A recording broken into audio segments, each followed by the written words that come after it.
Alhamdulillahilladzi adhaba anna hasan inna rabbana laghafurun syakur. Asyhadu an la ilaha illallah wa asyhadu anna Muhammadan abduhu wa rasuluhu sallallahu alaihi wasallam wa ala alihi wa ashabihi amma ba'd. Yang terhormat Ibu Kepala SMP Negeri 4 Jombang, yang kami hormati Bapak-bapak dan ibu-ibu guru SMP Negeri 4 Jombang. Kegiatan hari ini pada hari Senin tanggal 3 Juni 2024 akan segera dimulai, tetapi sebelumnya akan kami bacakan dulu susunan acara pada kegiatan hari ini. Kegiatan diseminasi menyebarkan pemahaman dan penerapan pengalaman budaya positif yang Melasari SMP Negeri 4 Jombang, calon guru penggerak angkatan 10 Kabupaten Pemalang. Acara yang pertama adalah pendahuluan pembukaan, yang kedua sambutan, yang ketiga kegiatan inti, yang keempat lain-lain, dan yang kelima penutup. Acara yang pertama yaitu pembukaan. Mari kita buka dengan bacaan basmalah bersama-sama.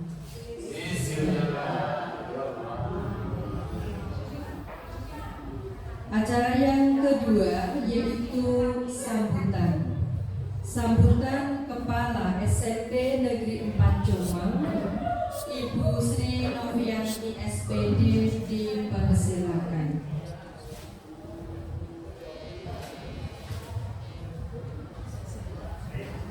Assalamualaikum warahmatullahi wabarakatuh.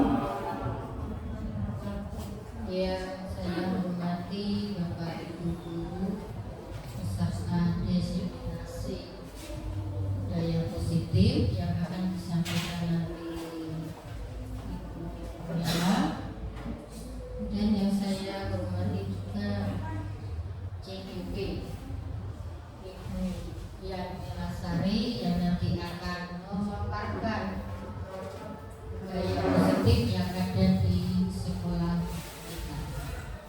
Pertama-tama mari kita panjatkan puji syukur kehadirat Allah Subhanahu wa taala yang pada hari ini kita bisa mengikuti atau menghadiri diseminasi budaya positif oleh Ibu Yan Melasari. Nanti apa yang disampaikan oleh Ibu Yan Melasari dapat kita ambil manfaatnya untuk dalam kehidupan kita sehari-hari dan dalam mensukseskan atau memajukan SMP Negeri 4 Jombang. Salawat serta salam kita haturkan kepada Nabi besar Muhammad SAW yang nanti syafaatnya kita nantikan dirinya. Yang pertama, nanti Bapak dan Ibu Guru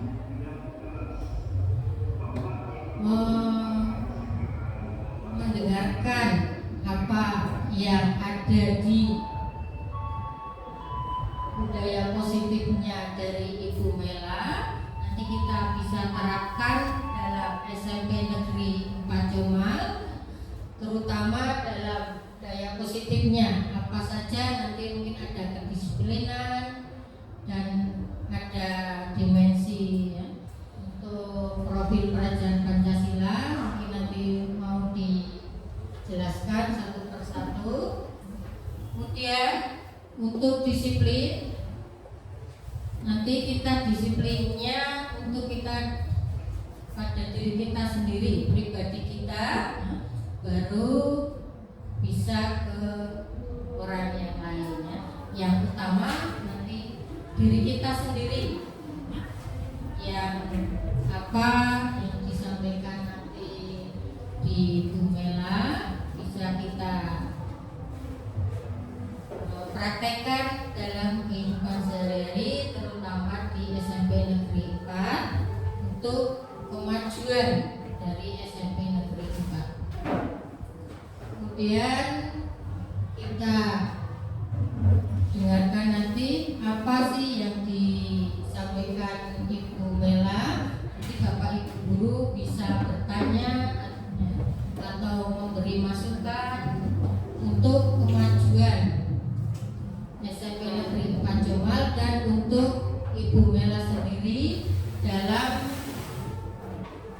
menambah ilmu atau apa sih kekurangan apa yang harus dijalankan nanti untuk budaya positifnya untuk ke depannya. Sekian sambutan dari saya. Tutupkan. Wassalamualaikum warahmatullahi wabarakatuh.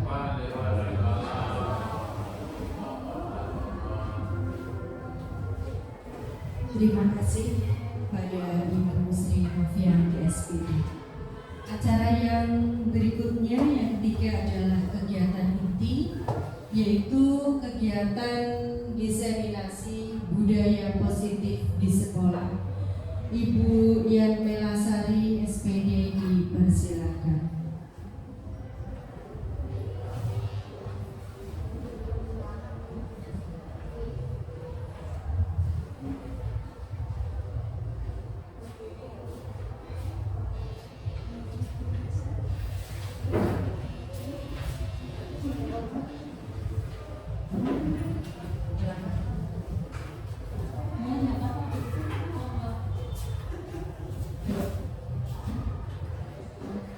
Assalamualaikum warahmatullahi wabarakatuh.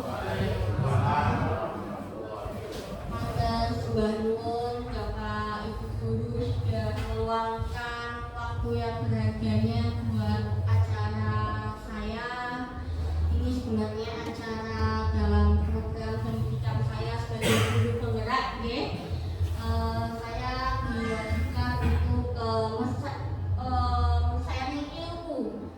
Sedikit ilmu yang saya dapatkan di sini. Saya bukan untuk menggurui karena saya tidak layak, ya. Di sini semua senior semua, ya, luar biasa. Sudah makan asam garam yang luar biasa. Saya di sini hanya mau kan perlunya pembaruan dalam suatu perjalanan, ya. Bapak Ibu, inilah momen pembaruan semua. Baik, saya mulai. Bapak Ibu, selamat datang para guru hebat di sini, para guru hebat semua, guru-guru saya, ya. Mari belajar bersama, kita saling belajar dari ilmu kan dari mana saja, ya Bapak Ibu guru, dari mungkin yang lebih muda, mungkin yang lebih tua juga ada, dan berkolaborasi saling mendukung demi mewujudkan disiplin positif di sekolah kita. Budaya positif. Budaya positif itu perwujudan dari nilai dan keyakinan yang kita yakini, Bapak Ibu guru semua. Dan ini dapat mendorong murid untuk berpikir, bertindak dengan apa yang kita lakukan dan melalui proses yang kita sebagai guru itu bisa tutup pulang, kata seperti itu. Konsep inti budaya positif ini terdiri dari berbagai bagian. Jadi budaya positif itu panjang. 1, paradigma belajar. Yang 2, disiplin positif itu sendiri. Yang 3, kebutuhan dasar manusia. Yang 4, motivasi perilaku manusia. 5, posisi kontrol guru.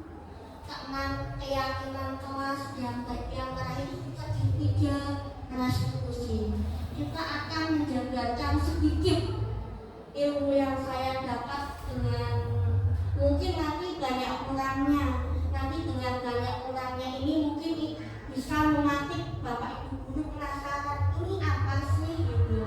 Jadi Bapak Ibu guru nanti bisa searching lebih banyak. Nah, pembelajaran dengan paradigma baru ini terkaitannya erat dengan profil pelajar Pancasila yang kita sudah laksanakan ya, dan kita sudah alhamdulillah kita bisa melakukan berbagai proyek ya selama ini.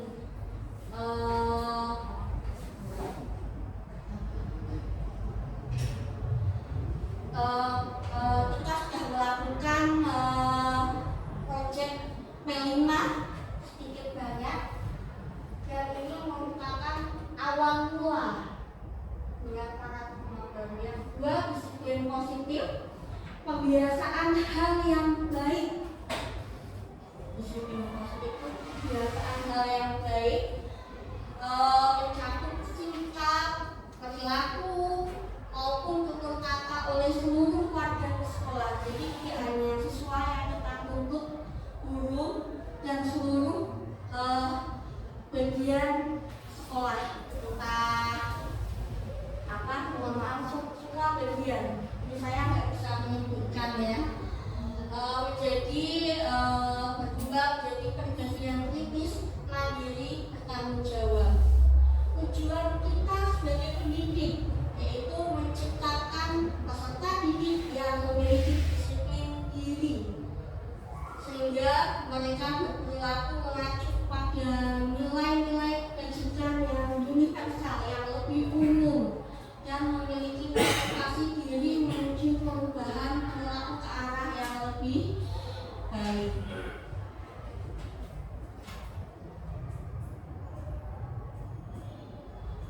Kita kembali ke motivasi perilaku manusia, Bapak Ibu. Tiap kita memiliki motivasi sendiri ya.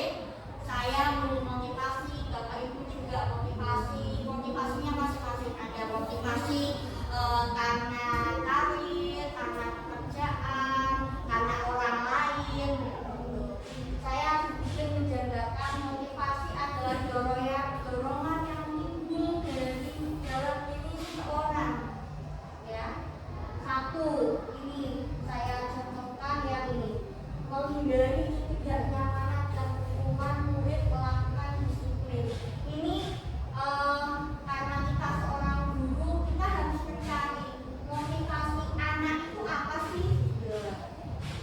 Ini satu, menghindari ketidaknyamanan dan hukuman murid melakukan disiplin diri karena ia takut dihukum. Dia adalah motivasi intrinsik, tapi karena dia takut berarti motivasinya dari luar. Yang kedua, karena dia mendapatkan imbalan. Ayo, kamu nanti dapat rem. Jadi kamu harus semangat ya, kamu nanti dapat sepatu baru. Itu juga motivasi ekstrinsik, itu dari luar. Yang tiga, menghargai nilai-nilai kebajikan diri sendiri. Murid melakukan disiplin diri karena sadar akan kebajikannya, merupakan motivasi yang dari dalam. Ini adalah motivasi yang awet karena muncul dari keinginan dirinya sendiri.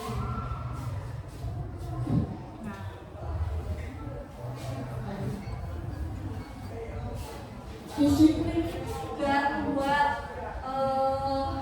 ada dua kata, disiplin dalam bentuk konsekuensi itu sendiri dan disiplin dalam bentuk restitusi. Nanti kita akan sedikit saya tentang disiplin dari di antara satunya. Yang pertama, konsep disiplin dengan identitas gagal. Ya, rata-rata setelah saya pelajari, saya ternyata sedikit banyak ternyata saya menaruh ini dalam memberikan pengajaran disiplin kepada siswa, yaitu satu, ada memaksa membuat murid merasa takut, dan mungkin juga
gagal. Selanjutnya, konsep disiplin pendekatan eksekusi. Sebuah cara menanamkan disiplin positif pada murid. Pengertian eksekusi ini adalah menciptakan kondisi bagi murid untuk memperbaiki kesalahannya. Mereka sehingga bisa kembali pada kelompok mereka sendiri. Pada hakikatnya, murid itu adalah seperti halnya kita baru lahir. Murid itu suci, murid itu yang baik dengan pemikiran polosnya. Nah, kita sebagai guru itu melengkapi dengan karena dia memiliki karakter yang sendiri. Ciri-cirinya, ya, eksekusi bukan menembus kesalahan, namun belajar dari kesalahan. Ketika anak melakukan kesalahan, kamu sudah melakukan ini ya. Nanti kita jangan membalik untuk menembus kesalahan itu. Kita belajar dari kesalahan itu. Yang kedua, tawaran bukan paksaan. Kita menawarkan, oh iya, kamu sudah melakukan kesalahan di dalam sekolahan ini. Kita memberikan berbagai penawaran.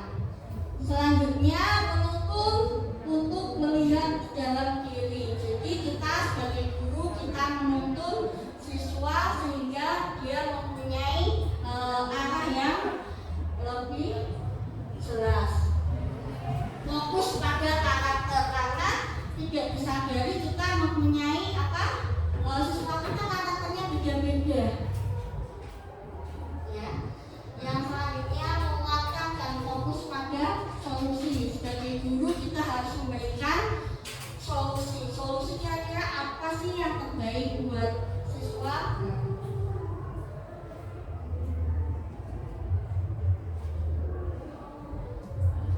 Yang ketiga, kebutuhan dasar manusia. Sebagai manusia kita memiliki kebutuhan dasar, ya, Bapak Ibu semuanya, untuk mendapatkan kesempatan apa yang kita inginkan. Seluruh tindakan kita harus memiliki tujuan dan melakukan usaha yang terbaik untuk diri kita. Selanjutnya, kebutuhan dasar manusia. Kebutuhan dasar manusia yang kita pahami itu ada 5. 1, bertahan hidup. Itu ada makanan, pakaian, tempat tinggal, keamanan, dan kesehatan. Yang 2, kasih sayang dan rasa diterima. Rasa diterima, dipedulikan dengan sesama, berbagi kerjasama, dan menjadi bagian dalam kelompok. Yang ketiga, penguasaan. Harga diri, keinginan untuk dianggap memimpin, berprestasi, dan diakui dan diterima. Keempat, kebebasan mandiri, memiliki pilihan, mencoba hal baru, dan mampu mengendalikan arah dirinya. Kelima, kesenangan, bermain, humor, antusias, dan tertawa. Ternyata kita ini semua manusia bukan ini semua. Kalau kita ada yang kurang, misalkan kesenangan saja berkurang, kita nyaman tidak? Tidak terjadi kenyamanan. Kita humornya kurang, kita kurang tertawa, hidupnya sepanjang, ya. Jadi kita kurang nyaman. Apalagi kita tidak memiliki ini, kasih sayang dan rasa tidak diterima. Kita punya rumah, kita punya tempat makan, kita mandiri, kita mampu mengendalikan diri, kita mampu berprestasi, diakui, tapi kita tidak punya kasih sayang dan rasa diterima. Tertekan? Tidak, pasti ya, karena kita membutuhkan itu semua, karena ini adalah kebutuhan dasar manusia.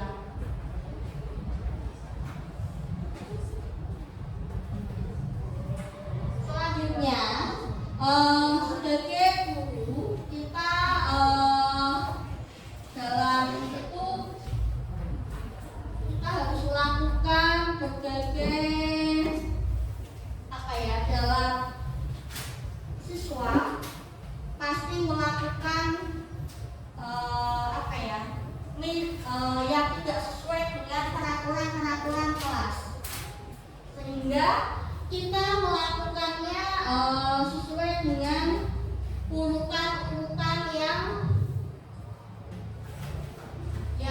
ada. Pertama, ketika siswa melakukan kesalahan, kita kadang guru biasanya karena kita angkatan 45 ya Bapak Ibu guru, kita kan didikan kaum yang dulu ya, kaum bangala. Kalau kita tidak mengerjakan PR, dipukul pakai bambu, terus apalagi ya, banyak hal. Pokoknya yang diutamakan kalau salah otomatis kamu dihukum.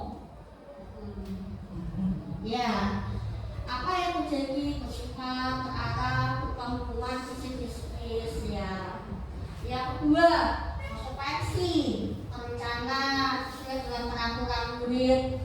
Kamu kalau tidak mengerjakan PR, besoknya tidak akan mengerjakan PR. Nanti disuruh menulis di papan tulis banyak 5 halaman. Tapi menulis di folio banyak 5 halaman, itu konsekuensi.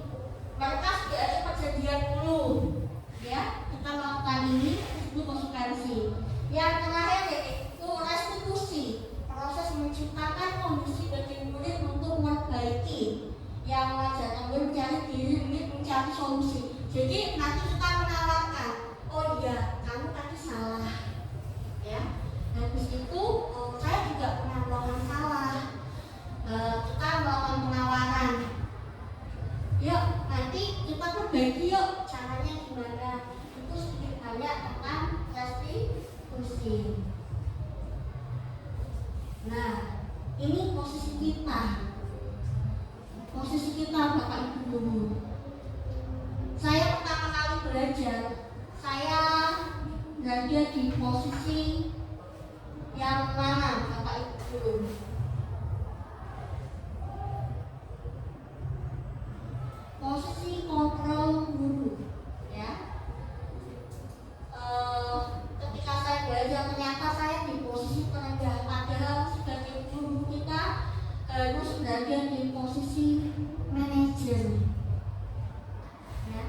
Pertama, penghukum ketika anak salah, hukum, ya, dihukum sesuai gosok WC, buang sampah sembarangan, lari, push up dan sebagainya. Kedua, membuat rasa bersalah, ya. Kamu melakukan kesalahan, kita di up, anak itu di up. Kamu berarti biar dia merasa ya Allah, ya saya salah, saya merasa tertekan, saya merasa bersalah banget, gitu ya.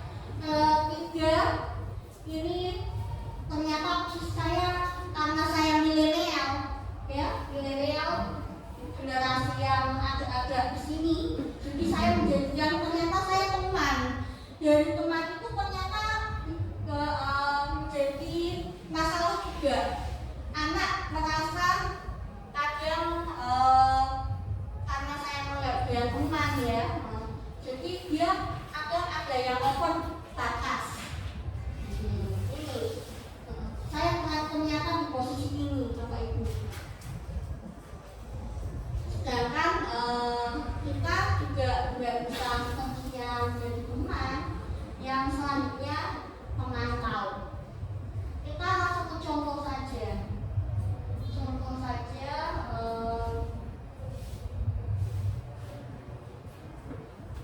Nah, ini yang tadi saya jelaskan ya. Sampel seorang siswa yang melakukan kesalahan yaitu terlambat datang ke sekolahan. Ini hal umum ya Bapak Ibu guru yang biasa kita hadapi. Satu, penghukum nada suara tinggi. Nah, saya Bu Melani, kenapa terlambat? Gitu kan, makanya melotot, jadi tunjuk-tunjuk, gitu kan. Terlambat lagi, langganan gitu kan. Ternyata pada diri Anda, bagaimana perasaan murid bila guru berbicara seperti itu pada saat muridnya datang terlambat? Hasilnya kemungkinan murid marah. Boro-boro mangkat kok, lupa itu, gitu. Ya, murid kayak gitu, murid akan marah. Mesti yang berangkat, terlambat, tanggung, belum mandi, belum makan, ya kan?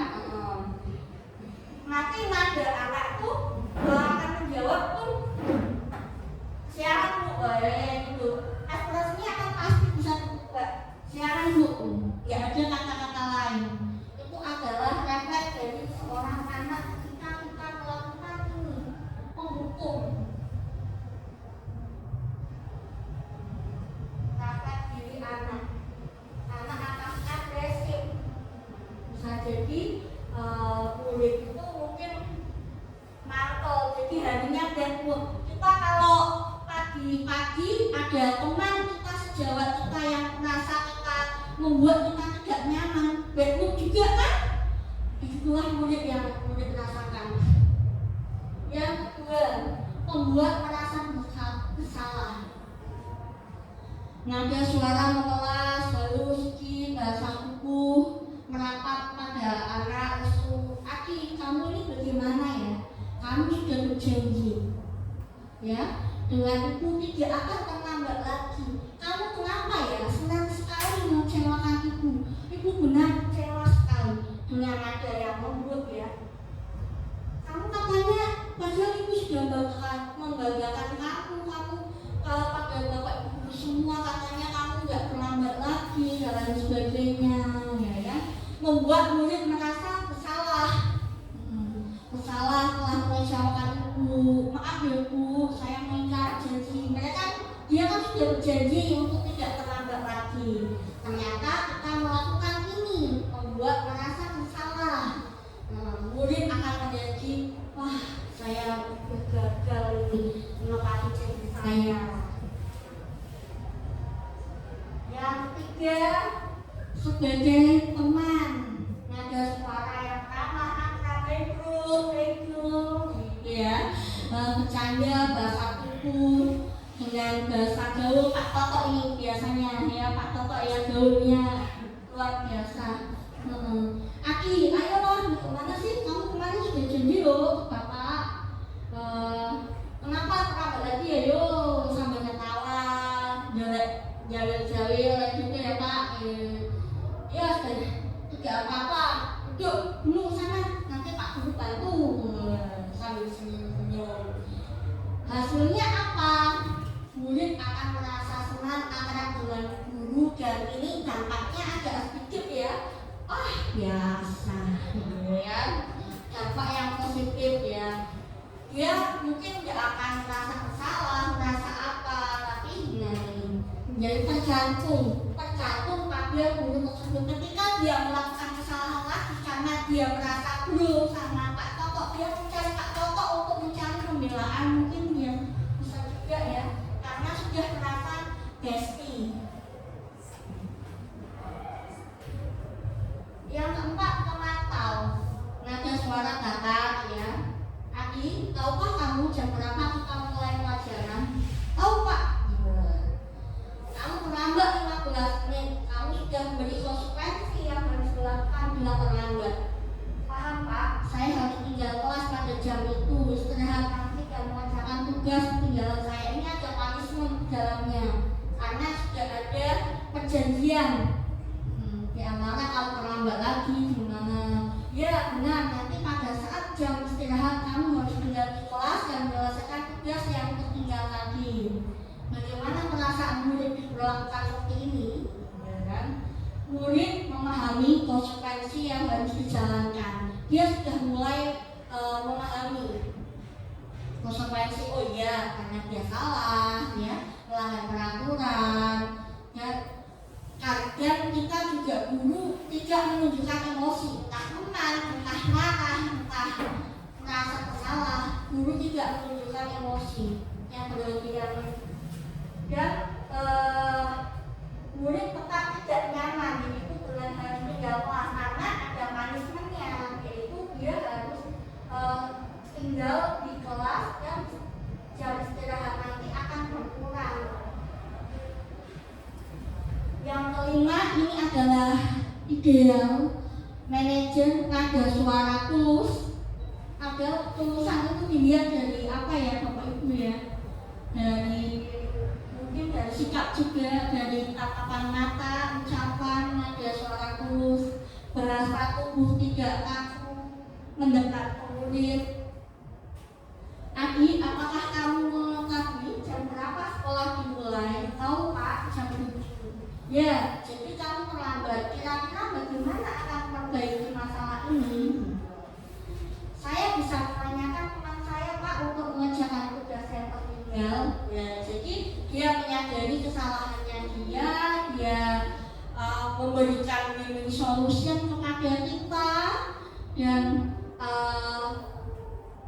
dia mengetahui dia salah. Baik, itu bisa dilakukan. Apakah besok akan ada masalah untuk kamu agar bisa hadir ke sekolah? Tidak, Pak, saya hadir tepat waktu. Guru, baik, saya hargai usaha kamu untuk memperbaiki diri. Bagaimana perasaan murid diperlakukan seperti ini? Pada posisi manajer, guru sebaiknya tulus. Ada ketulusan yang tahu hanya diri kita dan Tuhan, kalau nggak salah ya Pak. Ya, tidak perlu marah, tidak perlu meninggikan suara, apalagi menunjuk jari ke murid. Dan fokus pada apa murid, bukan pada untuk emosional guru itu sendiri. Murid sudah mengetahui adanya suatu masalah, ya kan? Dan sesuatu perlu terjadi bila guru mengambil posisi pemantau. Guru akan melihat apa konsekuensinya, apa yang peraturannya. Namun posisi manajer ini, guru akan mengembalikan tanggung jawab pada murid dan mencari jalan keluar permasalahannya. Jadi setiap anak itu bisa mencari solusi dari setiap permasalahan yang mereka buat. Ini sangat baik manajer diterapkan, karena menurut saya kenapa ini diterapkan? Ketika proses menjadi suatu kita menjadi remaja, menjadi dewasa, kita akan menghadapi suatu masalah. Dari suatu masalah itu kita tidak bergantung sama orang lain. Murid itu sudah belajar dari sekolah itu, ketika dia melakukan kesalahan, ketika dia ada masalah, dia harus mencari solusi. Kan ada orang yang mulai dewasa, dia tidak bisa mencari solusi, dia bergantung, menyalahkan orang lain, dan lain sebagainya. Ini dari cara kita sebagai manajer itu mengajarkan kita untuk next selanjutnya untuk menjadi anak yang seperti itu dalam ketika menghadapi suatu masalah. Ya, 5 posisi kontrol guru. Ini yang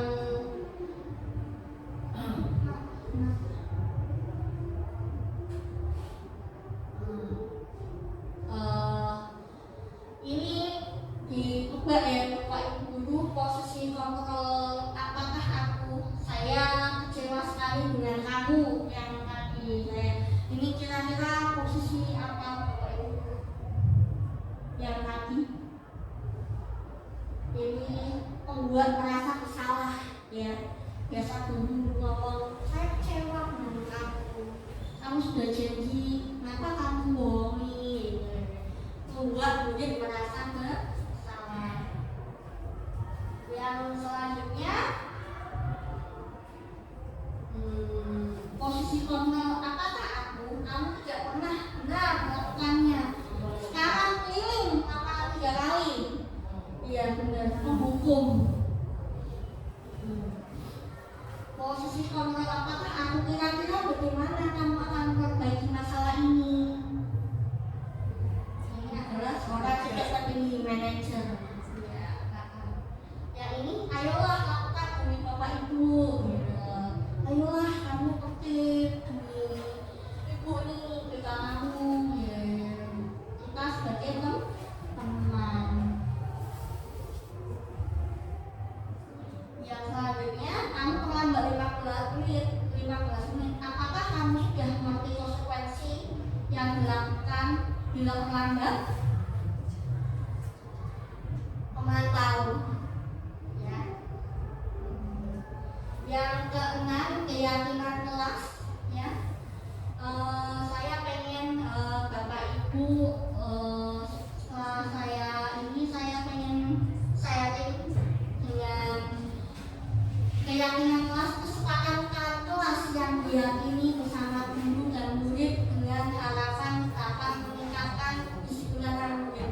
Keyakinan kelas berupa pernyataan dibuat dalam bentuk positif bersifat abstrak dan hendaknya tidak terlalu banyak sehingga murid itu bisa memahami. Ya, ini contohnya apa? Belajar, senang, melakukan tugas, hormat, keyakinan kelas yang ada di kelasnya masing-masing. Saya pengen sharing dengan Bapak Ibu guru gimana keyakinan kelas yang Bapak Ibu guru telah buat di kelasnya masing-masing, ya. Bisa sharing sedikit ya Bapak Ibu guru ya. Nanti saya berikan speaking note, nanti bisa kita sharing bersama keyakinan kelasnya kita bagaimana gitu.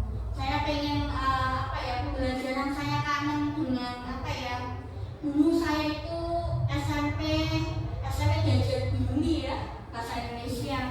Dulu itu belum ada pembelajaran ya catat tinggal umur gitu. Tapi dulu mengajarkan saya itu langsung khusus ya, waktu itu membuat majas ya. Kita harus menciptakan, ayo majas sepak bola, kamu buat kalimat, harus menata. Itu menarik, dan sampai sekarang saya berusia segini saya bisa berdiri di gunung penggerak, saksikan ini ya, menyenangkan ya. Saya pengen kita bersama menciptakan memori yang indah kepada murid kita. Kita mempunyai kita sendiri, Bu Indah punya sendiri, Bu Atin juga sendiri, Pak Toto yang juga sendiri yang luar biasa ya Pak Toto ya. Nanti alasan saya itu guru penggerak juga, saya suka belajar Pak Ibu ya, bukan untuk ambisi apa-apa, tapi saya suka belajar karena ilmunya sedikit. Saya suka sekali dengan belajar dan menyenangkan sekali guru penggerak. Nanti yang masih muda angkatan 12 harus mungkin bisa ikut ya. Angkatan 12 akan ada pembukaan. Angkatan terakhir angkatan kenalan, Bu Rina juga bisa ikut, usianya masih bisa ya. Mari belajar. Ya, kemarin ada yang usianya itu Bu, yang 45 ke atas dan dia masih semangat.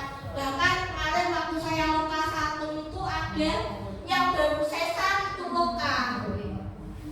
Baru sesar itu 2 minggu itu loka.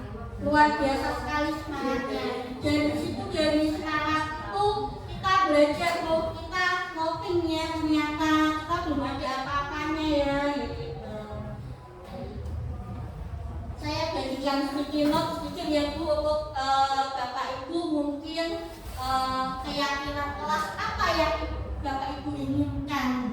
Bukan murid kan pemikirannya banyak.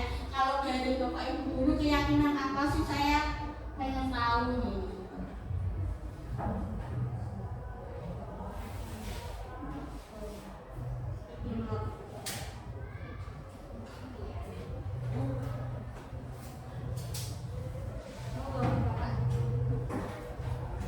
Keyakinan kelas apa yang Bapak?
tiap kelas kan saya pengen untuk apa ya, dari awal mulanya itu kan tiap ada rangkuman, jadi anak tahu ini pelajaran. Nah, saya pengen nge-sharing teman-teman itu keyakinan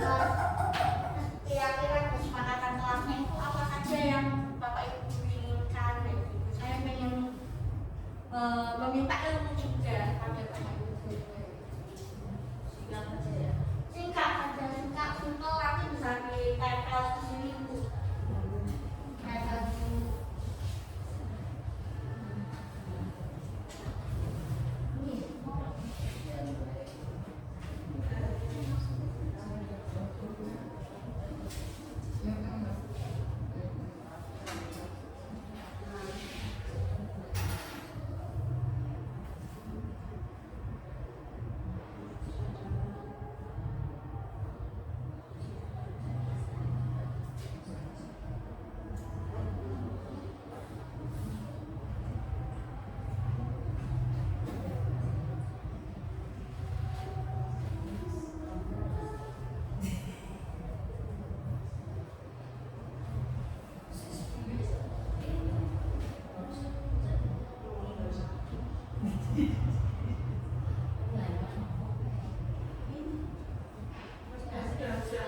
Sudah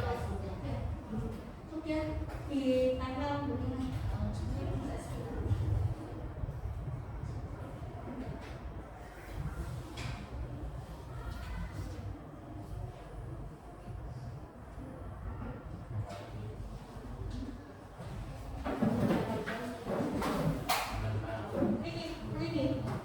Ini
selanjutnya lagi bekerja sama menjaga kebersihan kelas, saling peduli, menghargai, membantu, mengerjakan tugas tepat waktu, menjaga meletakkan barang sesuai dengan tempatnya.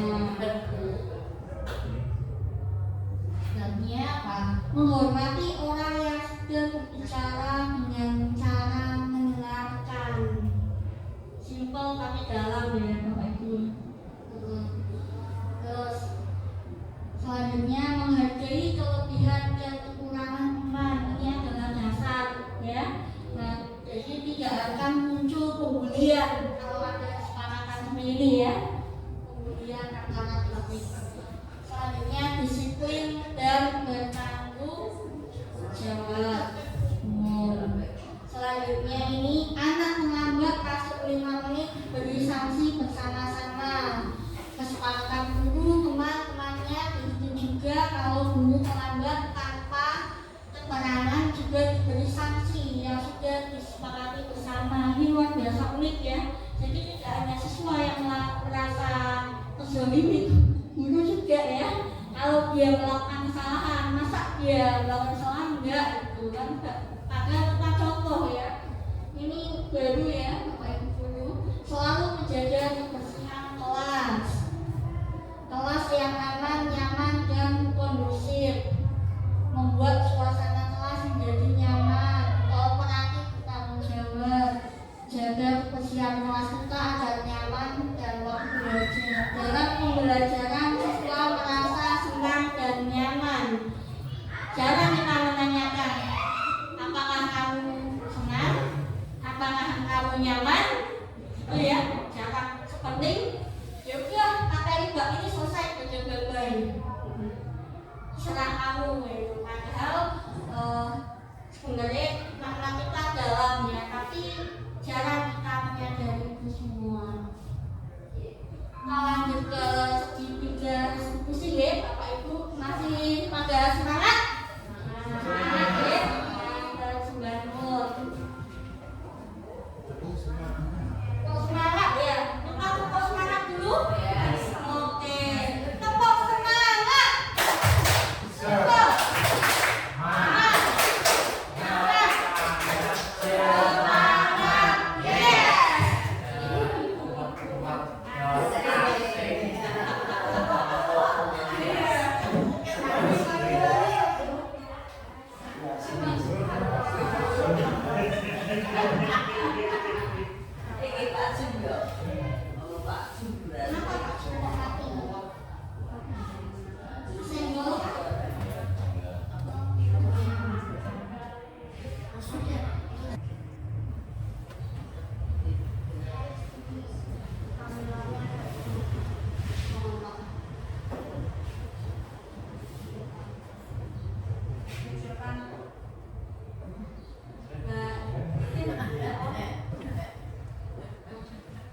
Ya, baik Bapak Ibu guru, setelah kita keyakinan kelas kita yang terakhir, poin terakhir yaitu segitiga diskusi. Segitiga diskusi itu tahapannya yang satu menstabilkan identitas siswa. Ya, menstabilkan identitas siswa. Jadi kita stabilkan dulu ketika kita anak melanggar suatu peraturan, kita stabilkan dulu. Yang kedua, validasi. Saya jelaskan dulu ketika ini membantu murid memiliki tujuan, disiplin positif dan memperbaiki dirinya setelah mereka membuat kesalahan. Jadi ini bukan untuk menebus kesalahan ya. Jadi dia dari kesalahan dia menyadari, dia memberikan solusi dan dia tahu cara menghadapi penyesalannya itu gimana. Menstabilkan identitas. Nggak salah itu, manusia itu tidak ada yang sempurna ya Bapak Ibu. Kita punya kesalahan ya. Apabila kita misalkan anak kita terlambat, oh iya, Bu Bella juga pernah loh datang terlambat.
dari kesalahan itu keyakinan apa yang kamu langgar?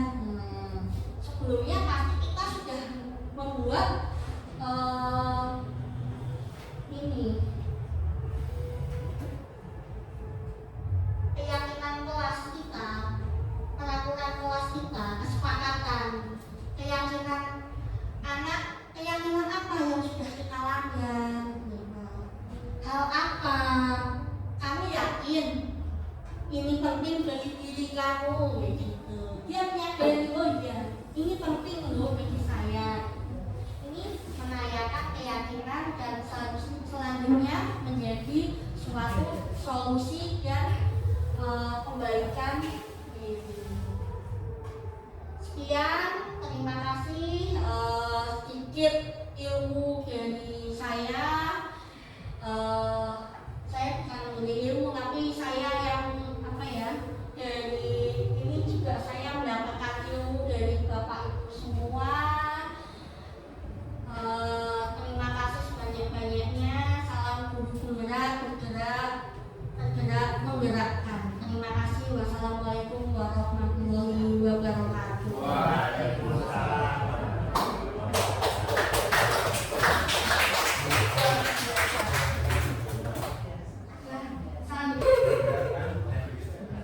Edukasi budaya positif di sekolah oleh Ibu Yan Melasari, SMP Negeri Macomal, CGP Angkatan 10 Kabupaten Pemalang.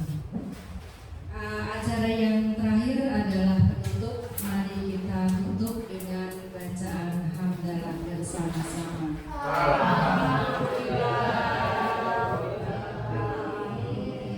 Terima kasih dari kami, banyak kesalahan, banyak kekurangannya, mohon maaf yang setulus-tulusnya.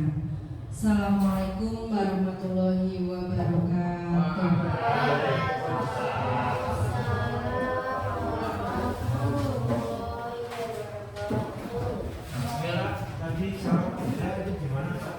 Salam menggerakkan. Menggerakkan. Ayo foto dulu.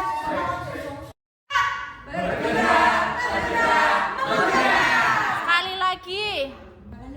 Satu, dua, tiga. Salam guru penggerak.